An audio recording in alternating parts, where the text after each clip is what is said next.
একটি মিথ্যে কথা দুই ভাইয়ের জীবনে কিভাবে সুখ এনে দিল দেখেন। ভাই সেদিনকে এখন আপনার ভাইয়ে গাড়ি নিল, এই গাড়ি নে কি যায় ক্যারাভান গাড়ি নিছে, আমি তো অন্য কইলাম না। আল্লাহ আল্লাহ এক বাড়িতে থাকে, তারপরে এটা কেমন কথা কয়। বুঝি এবারে খবর জানবেন না ভাই ভাই দুনিয়ার কাজে।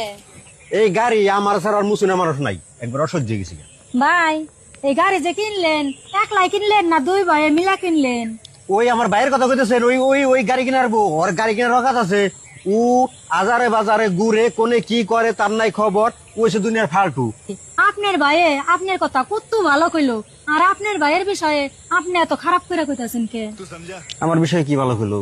কইলো আমার ভাইয়ে বহুত টাকা কামাই করে, আমার ভাইয়ে ভালো চলতেছে, গাড়ি কিনছে, কত খুশি। বুঝি আপনি তো মিশা কথা কমকে। চুপ থাকেন, খালি খেলা দেখেন। তাহলে আমি আরো মধ্যে ভুল করছি। আমি গাড়ি কেনার টাইমে আমি অহংকার করে আমি ডাক দিই নাই।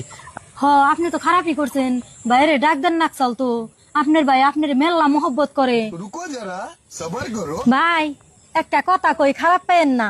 আপনার ভাইয়ের কথা জিজ্ঞাসা করলাম, আপনি দেখেন কেমন করলেন, ভাইয়ের উপরে রাগ দেখাইলেন, কত দুর্ব্যবহার করলেন।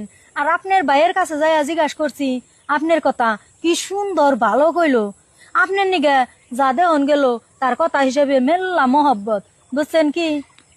কে রে, আমার ভাই তো দেখি ভালোই আছে, তাহলে কোথায় আমি দিবান খারাপ ব্যবহার করি? ভাই গাড়ি সাফা করতে চাও? হ্যাঁ গাড়ি সাফা করতে যাও আমি সাফা করি, গাড়ি দাও। করাবি। হ্যাঁ করা হারুম। দেখে ডেকে করিস তাহলে। হ্যাঁ হ্যাঁ। আর গাড়ি চালাবার মনে হলে চালাইস, চাবি গাড়িতে আছে। ও বনি ও বনি। বুঝি এতক্ষণ আমি বুঝছি। বুদ্ধিটা কেমন হইলো? আর প্রিয় দর্শক, ভাইয়ে ভাইয়ে অমিল আসাল মিল করে দিলাম, কেমন লাগলো? যদি ভালো লাগে অবশ্যই কমেন্ট করে জানাবেন।